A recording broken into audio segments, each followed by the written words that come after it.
Hello and welcome to another episode of Tiksu to UniTartu. Today I'm joined by two alumni of the University of Tartu, and they're going to tell us a little bit about their success stories and how they did after their degrees. So Sami, would you like to introduce yourself? First of all, thank you, Vincent, for having me here. And I'm very grateful for you guys to have me here. It's an honor to be here. So my name is Sami, and if you want my full official name, Samiullah Javed, and I'm from Pakistan, and I've done my master's in material science and technology, and I work as a validation and qualification specialist in a pharmaceutical company right now. Awesome. And Patrick? Yes, my name is Patrick. I'm originally from Germany. I have been living in a couple of different countries from Northern Europe, namely Sweden, Finland, Norway, Scotland, and now Estonia. And currently I work as a product owner in Swedbank for two development teams within the data warehouse. Yeah. And could you guys maybe tell me how you ended up in Estonia, how you ended up at the University of Tartu, how you had found the university itself? Actually, it was, I usually phrase it that way. Like, first it was to love to women and then to the country. Unfortunately, love to the women faded, but to the country it remained. That's basically how I started to find it. When I was living in Sweden, I met this girl who was actually studying at University of Tartu. That's also why I knew that University of Tartu is a good university. And then when I was visiting here and I was thinking about studying, because I also wanted to have something combining technical and business perspective, right? I saw that the rating is quite good, and also at the same time I wanted to improve my language skills because I was speaking some Swedish, some French, some Estonian, but not good enough. And so this is why I eventually decided to apply here, and I was very happy to be accepted eventually. Yeah, great. I love that our students are being ambassadors and pulling people into the country. And Sami, how did you end up in Estonia and at the University of Tartu?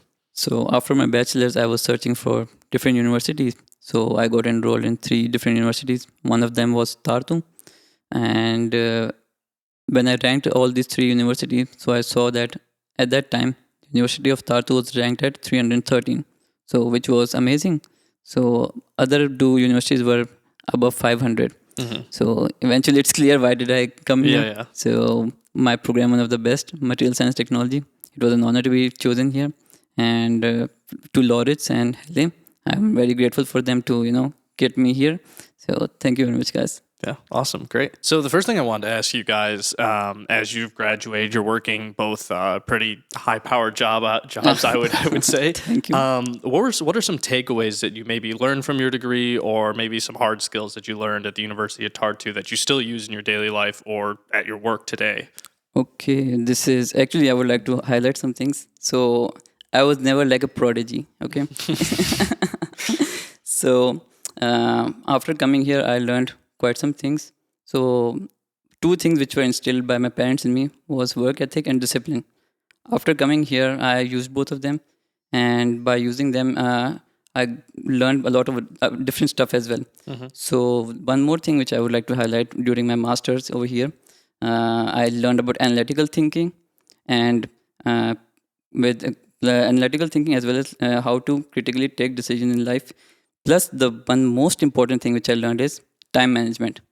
While I was studying in University of Tartu for a master's degree, so I got an internship opportunity in my 3rd semester.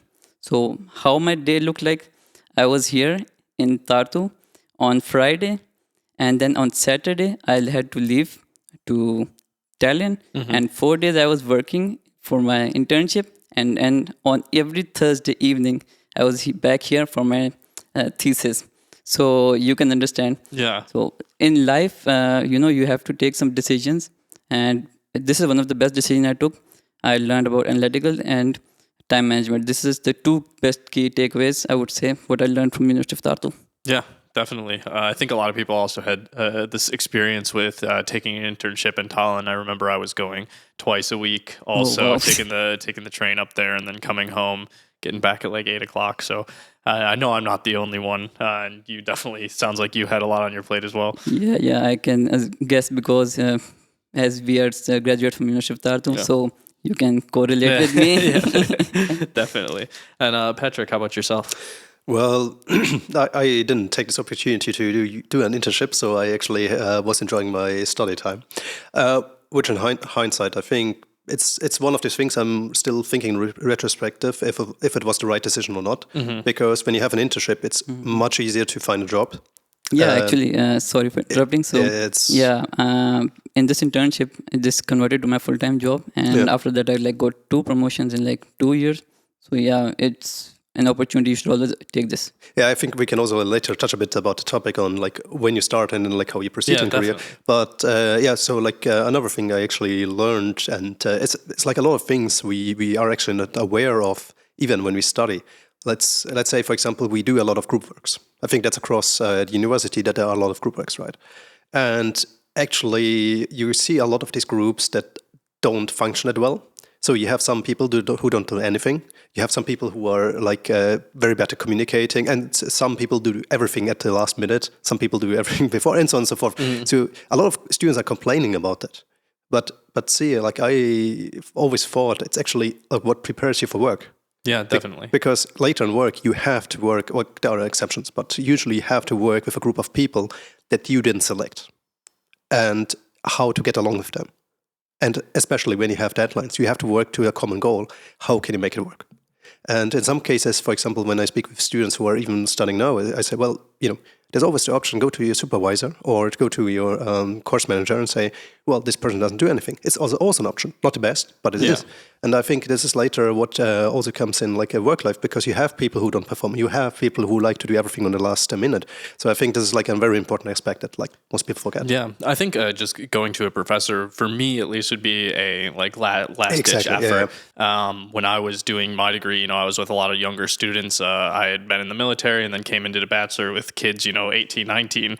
And I think it was, definitely taking a leadership role and having to delegate your tasks. There's somebody that you kind of deem maybe a little less confident in your group, as mean it is to say. But, figuring out the strengths of the people in your team, and also, giving tasks that somebody can manage in a timely. Exactly. Yeah. And I think university sets us up for a lot of things. And quite a lot of students, they compare, whatever I learned at university, I don't use at my job. Yeah, but you are using the same techniques. Yeah. Let's say research. You're diving into a topic you've never known anything about, right? It's the same at work. It will be different topics, of course, but the idea is the same. You start with something, then now you need to get more information, because otherwise you won't pass the exam. In work life, it's actually not exam, but still you need to perform, right? Yeah. And the same with group work. So I think a lot of these transfers are, a lot of these skills that you learn, they are not visible at first, but they are then later transferable. Yeah. So we talked a little bit about our takeaways, but do you guys have one maybe memorable experience that you had at during your degree that would maybe really sticks out to you? Actually, I have a couple of stories. So the best one was after my class. So we had this hand football on the second floor in Physicum. So I hope you also know about it, because it's very interesting. After class, we go there and hang out and play this game. So I have never heard about sauna before. It was something really new for me, because sauna, I heard about it, but I have never went there. So after one class, we went over there, we were playing, and then this guy, my classmate, he said to me, come on, let's go for a sauna. I said, I've heard about it, but I've never been to a sauna before. So he said that, okay, come on, let's go then. Wow. I said, okay, let's go, let's try it. So it was one of the best experiences. In sauna, I saw one interesting thing, that people open up, they share their things and they tell more about themselves, which I didn't know about him after class or during the class. So it's a place where, you can build relationships, because I believe that building relationships is also key to getting someone's heart. Yeah. So it was one of my best memorable pieces, which I would like to tell you. Yeah, I think I really appreciate that. Going to school in Estonia, I've had a lot of opportunities to do things like sauna, jumping in the frozen lake, trying different foods and experiences I've never had before. So, yeah, I agree with your statement there. Patrick, how about you? Do you have one memorable experience that maybe sticks out to you that it was really cool that you did during your degree? Well, you must know that like my life was a bit more eventful, and so it's like for me, like I have a horrible memory because when you have like when every half a year like something was changing, you don't remember everything. But I was trying to reflect a bit when we spoke, and I think. Like there's not this one moment that sticks out, but it's actually accumulation of moments. And for example, with the first time we had one course, requirements engineering, and the teacher was very eager into like getting us to know each other. Was playing some games. We had a course R programming, and like it was absolutely amazing by the guy who was running it. And I think it's like accumulation. And also, for example, we had our course is quite international, so we actually only have one Estonian in the class, and at that time, I didn't speak Estonian that well, and I wanted to learn it. So I grabbed this guy and told him, "What? We are going to have lunch twice a week, and you're only going to speak in Estonian." That's crazy. And but that's how you learn the language, right? Definitely. Right? Yeah. So like it's, I think it's accumulation of all these nice events, and also student days. We shouldn't forget that it's an event that takes place twice a year. Yeah. Organized by students, a lot of activities where you have where you can participate. So, yeah. Yeah, I think also that working with the student organizations is always also a big plus for me. Working here and doing the stuff with the ISA and kind of adjacent things to student days and getting involved and not just sitting in my dorm was really impressive. But I mean, you mentioned you learned Estonian. Like, are you fluent now? And yes, I would love to believe, although I hear my mistakes. Like sometimes the partitive plural is it's a beast on its own that I haven't mastered yet. But apart from that, usually the majority of my friends are Estonian, and we usually speak in Estonian, and I'm quite strict with that. Because I know a lot of people are struggling with that, and a lot of people, and this was an interesting thing I've discovered because in my class there were, as I said, there was one Estonian and the rest was from different countries.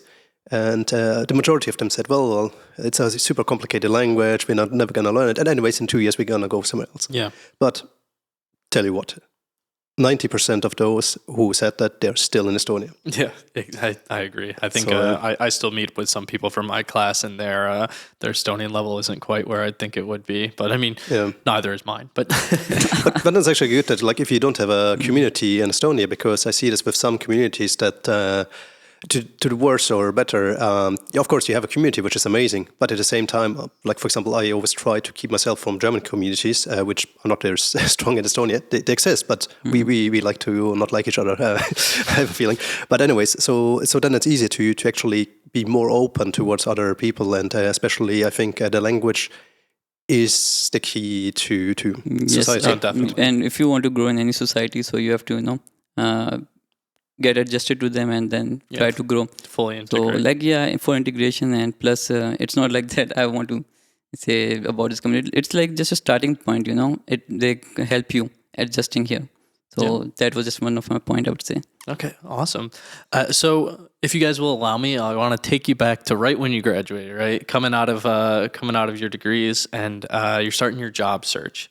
What maybe would be some tips you could maybe give some students just graduating and thinking about going into the job field in Estonia? Do you guys have any tips, tricks? So my best key takeaways, you should start from your studies. Basically, it takes a lot of time, it takes a lot of time, it takes a lot of effort.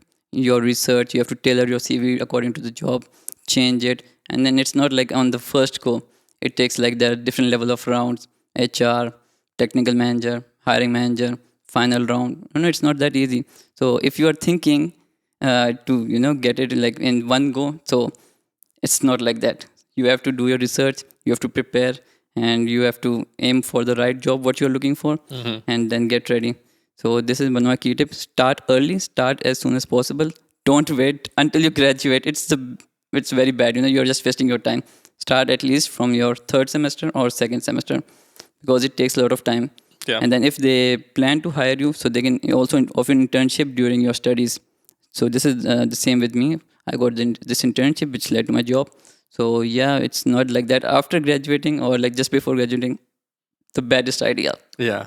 And then I guess you're also on a timer, with the visa situation. So if you haven't found a job by then, you're like, oh, I have 3 months left on my visa. Please hire me. A lot of the companies aren't going to look at that too Maybe well. it's not a good idea, and you could be exploited. Yeah, Can be, but yeah. Patrick's, what do you think would be some tips or tricks you have for people coming into the job market? Well, at the moment, I can give you an honest tip: have work experience. It is a huge issue. I see it's among many of those, but that's exactly coming back to this internship topic, right? So unfortunately, it is a trade-off because every country works a bit differently. So, for example, in Germany, you usually would get into companies even without an internship, at least from my experience. But in Estonia, it seems that internship is a key, or you start in a lower position. And as you said, if you're doing a good job, you have the opportunity to get into new positions quite quickly. And I think this the thing is that even doing an internship is something that is not your dream job, is better than doing nothing. Yeah. Because you definitely have, you see this with a lot of young people that when they start a job for the first time, of course, we have everyone has the same, right? The expectations are very high. I'm capable of anything. I write A's. I am super worker, but actually then you realize, no, that doesn't count anything. You need to get into mindset. You need to be able to work with people. You need to, it's a lot of things that actually need to be able to do. And you learn this gradually by working. Right. Yeah, actually, the mindset is the most important thing. Yeah. You should have a growth mindset, and for growth mindset, you always must understand that anything can be learned, and intelligence can be learned. You have to take opportunities. Plus, you have to work hard. Working hard is one of the most important thing.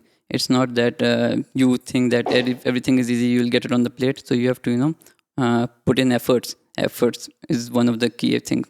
Yeah, definitely. And I think I like what you mentioned as well as internship. Just starting out, I've noticed a lot of the fintech companies have started not going for outside hires. They've been, going, oh, well, this guy, he does customer support, and I think he might be good in this position. They hire from inside now. And I think it's especially a horrible situation in the sense that in Estonia, because Estonia is a tiny country. And you have only a certain amount of companies, which is fine because there is some amount of companies. But it also means because the work market is smaller, if someone knows someone, it's easy to get somewhere because, this person is performing or not performing, right? It's just the way it is, right? But if you are always outside of that and you have never made any connections with people who work at a certain company, and how can you make these connections? Only when you go there and work there, right?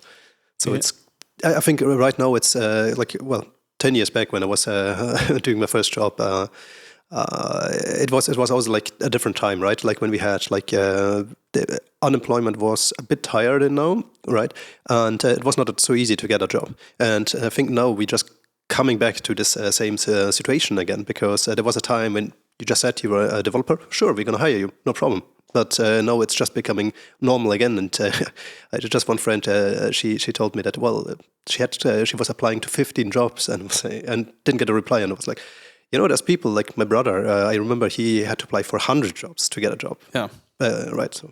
And I will say, there's so many foreigners coming here for the universities, and then they get out and they realize they want to stay in Estonia. And I think you're maybe an exception to the case of people, speaking Estonian, but there's only so many jobs that are English only or whatever language that you are speaking. So, you do really have to get out there early. And I think it's also because, if I'm a company to hire someone, right, and I see this person doesn't even try to learn the language, it means they're not even trying to stay in the country. Yeah. So why should I hire someone who doesn't put any effort into it, who might be away, leaving the country in 1 or 2 years, right? So it's kind of it also, there's so many benefits to learning the language. I keep telling you, I'm a bit strong advocate of that, but I think especially at the moment, I think the best thing you can do is trying to get an internship and also just applying and not starting with the dream job, because you will do mistakes during the interview. You will do a lot of mistakes. So it's better to apply somewhere, and if you're lucky, you might even land a job, and then you can go from there, right? Yeah, definitely. So I wanted to maybe look ahead this time. Could you guys maybe tell me some about maybe where you see yourself in the next 5 years? Are you still going to be in Estonia? Any future plans you have? Oh, for me, I always wanted to be an entrepreneur. So first of all, I thought that And I thought, and I will basically accumulate wealth, and then in the second half, I'm going to give it all away. So this was one of my dreams and future plans. Wait, giving away all the money you earn? Yeah. I wouldn't mind, right? So you know my name. Yeah, you have our contact. Yeah. No, but you touched on starting a company. It's actually I started my own business not that long ago in Estonia. It's mostly just contracting and stuff, and but it's actually really easy. So if anybody's ever looking into doing something like that, it's not as hard as you think in Estonia. I also just want to say I have 3 legal companies. Yeah. They don't generate much profit, but like they were made for different reasons. But Yeah, it's actually except for the yearly what's Asta Arvane in English? Actually, I don't know. Like the yearly like financial report. Yeah. Like that's a bit of a thing you have to do. But otherwise, it's quite simple to do it. You just need to be aware like of the different forms, but compared to other countries, it's much easier. Oh yeah, definitely. Oh yeah, I agree. Yeah. So guys, we are almost out of time here. I wanted to ask you guys, this is something I ask everybody that comes on, what's maybe one Estonian thing that you can recommend to somebody, whether it be food, whether it be media, whether it be movies, or maybe a place? Do you guys have any thoughts that you'd want to tell somebody coming to Estonia for the first time to try? For the first time, I would say sauna. Sauna. You should try sauna. It's one of the best places to be, and where you can open up and share things and get to know people more better. Yeah. So yeah, do try sauna. Awesome.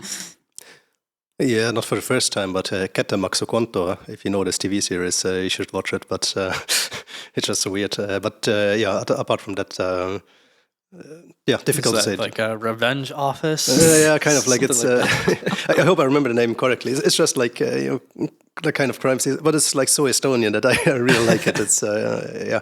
And I think like also watching Estonian movies, because one thing is Estonian history is like really interesting. Yeah. The Estonian National Museum is also like an amazing place to go. So I think to understand Estonia and also Estonians and why they are the way they are, I think you should also invest a bit in this history, which is not very long if you just talk about existence of Estonia. So I think it's more possible. I can completely agree. Yeah. And a lot of the movies are kind of have like historical fiction, and they kind of put in context a little bit of what people might have gone through. Not 100% accurate, but they do kind of put yourself in the time zone. Yeah. So.